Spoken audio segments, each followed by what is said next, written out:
جب ایک ایمان والا شخص اس دنیا سے جاتا ہے، اس کی روح قبض کی جاتی ہے تو فرمایا نزل الیہ ملک بذو الوجوہ کأن وجوہ من الشمس، دو خوبصورت فرشتے آسمان سے اترتے ہیں اور ان فرشتوں کے چہرے سورج کی طرح چمکدار ہوتے ہیں اور اتنے حسین کہ ویسے خوبصورت چہرے اس انسان نے اپنی زندگی میں کبھی نہیں دیکھے ہوتے۔ اور پھر فرمایا وماءہم حنوط من الجنہ واکفن من الجنہ، اور ان فرشتوں کے پاس جنت کی خوشبو ہوتی ہے اور جنت سے لایا گیا ایک کفن، اور پھر وہ دو فرشتے اس ایمان والے شخص کی روح کو جنت کا کفن پہناتے ہیں اور جنت کی خوشبو لگاتے ہیں۔ فرمایا کہ اس وقت موت کا فرشتہ بھی وہاں کھڑا ہوتا ہے اور اس مسلمان کی روح سے کہہ رہا ہوتا ہے ایتھا الروح الطیب، کہ اے ایمان والی پاک روح باہر آ جاؤ، اپنے رب کی نعمتوں کی طرف آ جاؤ، باہر آ جاؤ۔ اس کے علاوہ ایک اور حدیث مبارکہ میں نبی کریم صلی اللہ علیہ وآلہ وسلم نے ارشاد فرمایا، جس کا مفہوم کچھ یوں ہے کہ موت کا فرشتہ ایمان والوں کی روح بالکل ویسے ہی نکالے گا جیسے کسی جگ سے پانی نکلتا ہے، جیسے جگ سے پانی آرام سے آسانی سے بغیر کسی طاقت کے نکلتا ہے،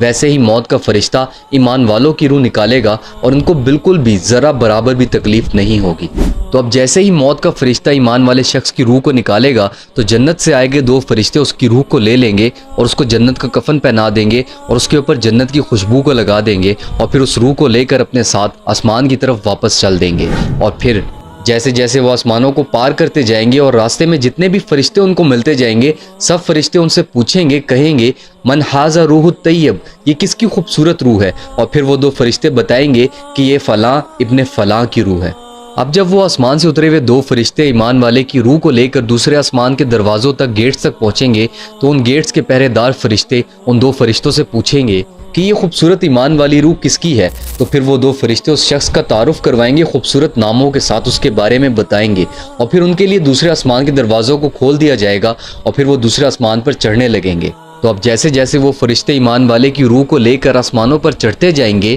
تو ہر آسمان پر موجود فرشتہ ان سے اس روح کے بارے میں پوچھے گا اور وہ دو فرشتے ہر فرشتے کو اس روح کے بارے میں بتائیں گے اور پھر ہر فرشتہ اس روح کو مبارکباد دے گا اس مقام کی، ان نعمتوں کی جو اس کو اپنے رب کی طرف سے ملنے والی ہوں گی۔ اب کچھ احادیث میں بتایا گیا ہے کہ وہ دو فرشتے روح کو اس مقام تک لے جائیں گے کہ وہاں پر اس روح کو اس کی جنت دکھائی جائے گی، اس کو دکھایا جائے گا، بتایا جائے گا کہ یہ تمہارا مقام ہے اور تم یہاں پر ہمیشہ ہمیشہ رہنے والے ہو۔ اور پھر جب زمین پر اس شخص کے جسم کو دفن کر دیا جائے گا تو اللہ تعالیٰ ان دو فرشتوں کو حکم دیں گے کہ اس شخص کی روح کو واپس اس کے جسم میں ڈال دیا جائے، اور پھر قبر کے اندر منکر اور نکیر آئیں گے اور اس شخص سے سوال کریں گے۔ اب ایسا نہیں ہے کہ منکر اور نکیر ایمان والوں کے لیے خوفناک نہیں ہوں گے، بلکہ منکر اور نکیر ایمان والوں کے لیے بھی اور کافروں کے لیے بھی ایک ہی شکل میں آئیں گے، بس فرق اتنا ہوگا کہ ایمان والے ان کو دیکھ کر ڈریں گے نہیں اور نہ ہی گھبرائیں گے۔ قرآن مجید کی سورہ ابراہیم کی آیت نمبر 27، جس کا مفہوم کچھ یوں ہے، اللہ ایمان والوں کو حق بات پر دنیا کی زندگی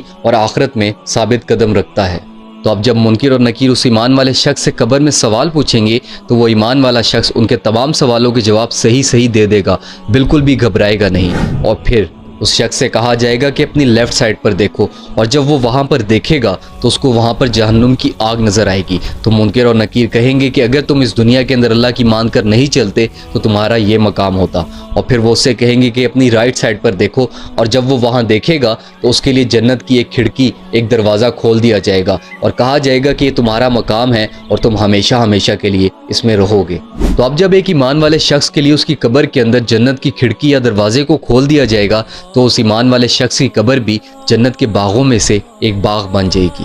اور پھر اس ایمان والے شخص کی قبر کے اندر ایک بہت ہی خوبصورت اور حسین شخص داخل ہوگا، اتنا خوبصورت اور حسین شخص کہ اس قبر والے شخص نے اپنی پوری زندگی میں اس سے زیادہ خوبصورت اور حسین کوئی شخص نہیں دیکھا ہوگا۔ تو وہ ایمان والا شخص اس دوسرے شخص سے پوچھے گا کہ تم آخر کون ہو؟ تمہارا چہرہ میرے لیے خوشی کی خبر لایا ہے۔ تو وہ خوبصورت شکل والا شخص قبر والے شخص سے کہے گا کہ میں تمہارے وہ نیک اعمال ہوں جو تم دنیا میں کرتے آئے تھے، اللہ نے مجھے جسم عطا کر دیا ہے تاکہ تم دیکھ سکو کہ تمہارے وہ اعمال کتنے حسین تھے، کتنے خوبصورت تھے۔ اور پھر وہ خوبصورت شکل والا شخص اس ایمان والے کے ساتھ بیٹھ جائے گا اور قیامت تک اس کے ساتھ ہی رہے گا۔ سبحان اللہ۔ اب آخر کے اندر اللہ تعالیٰ سے یہی دعا ہے کہ اللہ تعالیٰ مجھے، آپ کو اور تمام مومن مسلمانوں کو ایمان والی زندگی اور ایمان والی موت نصیب فرمائے۔ اپنا اور اپنے ایمان کا بہت سارا خیال رکھیے گا۔ فی امان اللہ۔